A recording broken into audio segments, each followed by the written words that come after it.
Hi guys! Happy New Year! So 2026 na. Siyempre tayo ng mga commodity traders, mga metal traders, most especially mga gold traders na nakaka-relate sa'kin siyempre we wanted to know exactly what's gonna happen and ano yung mga market outlook ng mga biggest financial analysts, mga market analysts ngayong 2026 for gold. So actually last year pa ako nagbabasa-basa ng mga news about the market direction this 2026, but the overall market sentiments pa rin for gold is of course bullish. Kasi if you will be summarizing all of the news na nababasa natin is halos karamihan pa rin talaga favorable for gold. Bakit? Actually, just recently kakabasa ko lang ngayon na there are 717 large companies in the US nag-file ng bankruptcy. And itong surge na to was actually surpassed yung highest number of bankruptcy last 2010. So, 2025 is the worst. And from last year, nag-jump siya ng 14%. So, napakalaking number nun. And actually, threat to sa Pilipinas. Kasi syempre, tayo sa Pilipinas, maraming mga empleyado dito ng mga BPOs nagtatrabaho at mga VAs, mga virtual assist. So, kung yung mga top corporations sa US ay nagbabagsakan, nagkakaroon ng bankruptcy, maapektuhan talaga tayo dito sa Pilipinas. So, let's go back sa US. Marami ang mawawalan ng trabaho, babagal ang mga economic activities. Siyempre, US yun eh. Siyempre, babagal talaga, slower global growth. And because of that, siyempre, mas volatile ang market. Dahil, number one, meron ding lag effect yung mataas na interest rate. So, makakaya tayo dito ng mga sharp na swings, wala masyadong straight na trends. And nababasa ko for most banks, ang theme ng 2026 nila is more on capital preservation first. So, hindi mo na sila medyo aggressive this time because of the uncertainties ngayon nangyayari sa market. But of course, syempre si gold pa rin will stay relevant as a hedge asset. And very unstable yung global market, yung global bank or World Bank because the government is spending more just to survive. So because of that, syempre maapektuhan yung inflation. Pag affected yung inflation, syempre hindi man pwede basta-basta magbaba ng interest rate. So kung ma-maintain na mataas yung interest rate, syempre affected yung money circulation. But above all, hanggat uncertain, hanggat chaotic, hanggat walang assurance, hanggat walang clear movement, it will stay relevant for gold and favorable for gold. So ngayon, that's the fundamental side. So we're looking at the macroeconomics, the overall global activity. So that's how we look at the bias for fundamentals. So for our bias in fundamentals, it's bullish. Now let's check the technical analysis para malaman naman natin ano naman yung bias natin for technicals kasi kailangan combined yan. Okay, so dito tayo ngayon sa chart natin sa gold. Gold, yan. Gold is a 4-hour, a daily time frame tayo ngayon. Ayan. So, para makita natin talaga yung overall bias natin for gold. And as you can see, ayan, makikita nyo na uptrend yung pinaka-recent trend niya. 'Di ba? Mapapansin nyo, bakit siya uptrend? Kasi meron siyang, ayan, higher high, higher low, higher high, higher low, higher high, and now it's forming another higher low. Now we're seeing a very clear trend which is uptrend. So for our bias and technical analysis, still bullish. However, in this case, kung papansin nyo, nagkaroon ng massive drop dito. Ayan.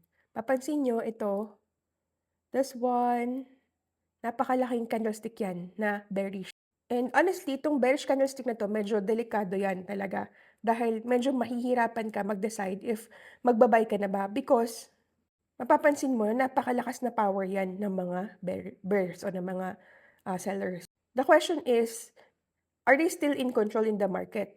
We have to know exactly kung andiyan pa ba yung control nitong mga sellers na 'to. Kasi kapag nandiyan pa yung control nila, then we cannot catch a falling knife, 'di ba? That's why we have to be very careful and know exactly kung meron na bang confirmation na, it's gonna go bullish. So right now, ayan, malolobat na tayo. Tingnan natin yung market. Right now, ito yung ano, previous sa all-time high. Binasag niya yung previous sa all-time high, 'di ba? Ayan. Pero binalikan niya rin. Ngayon, if we want to know na ito ba, retracement lang, is this just a healthy correction ng market sa gold or reversal na ba 'to?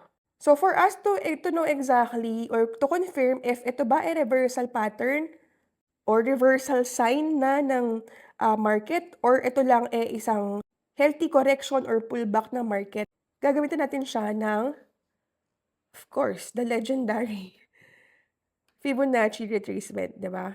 Siyempre kung gagamit tayo ng Fibonacci retracement kailangan alam natin kung nasaan yung swing high at swing low. So ito yung swing high natin, ayan.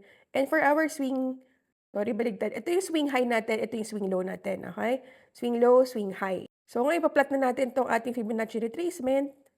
Tignan natin kung pasok ba dun sa ating golden zone. So ayan napatan natin yung ating Fibonacci retracement. Kung mapapansin niyo, ito yung golden zone natin from 0.5 to 0.618, 'di ba? And mapapansin niyo, yung presyo dun siya nag-dwell, ayan 'no. Pag-top niya, pagbaba niya sa baba nitong 0.705, bumalikan niya 'tong 0.618 at dito siya nag-close, itong candlestick na 'to. And then nag-open na siya ng bullish candlestick and then umaakyat na siya. And this is an indication of healthy correction ng market. This is just a pullback from the uptrend. From the uptrend, nagkaroon ng pullback and now it's gonna go up again. And probably we could expect for another all-time high record for gold because si gold is nire-respect niya itong ating golden zone dito. And honestly, itong candlestick na 'to, this one, it looks like a bearish spinning top followed by a gravestone doji. So itong mga patterns na 'to, these are as indication na yung selling pressure is already slowing down. So from here, nawawalan na ng dominance yung mga sellers dito, 'di ba? That is why ang candlestick na sumunod sa kanya is bullish na. However, we still have 18 hours left. Ayan, we still have 18 hours left for this candlestick to finish. So we'll still do not know exactly if it is gonna respect yung ating golden zone. However, in my case with this, na meron ng malaking body na yan, then ako, my bias would still be bullish.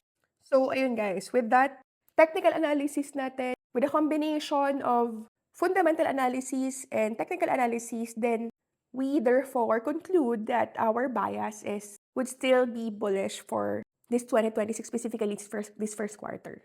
So ayun lang guys, I hope meron kayong nakuha today. So if you want to learn about trading, you want to understand how the fundamental and technical analysis work, I have Legendary Trading Academy wherein we teach from zero knowledge hanggang advanced. We have both face-to-face classes and online classes. And soon magkakaroon na kami ng self-paced class. So sobrang excited ako for 2026 kasi ang dami naming ongoing plans. So nakaka-excite for you guys. And I hope if you really wanted to advance your skills or makadagdag ng skill nyo kung wala pa kayong skill about trading, then syempre, Legendary Trading Academy is very much open to service you. Just visit our website www.legendarytradingacademy.com or visit our Facebook page with blue verified check, Legendary Trading Academy. Mag-ingat po kayo sa mga posers, sa mga scammers, or sa mga nagpapanggap na kapangalan ko or kapangalan ng Legendary Trading Academy. So yun lang guys, good luck sa mga trades nyo and may you have a profitable year ahead.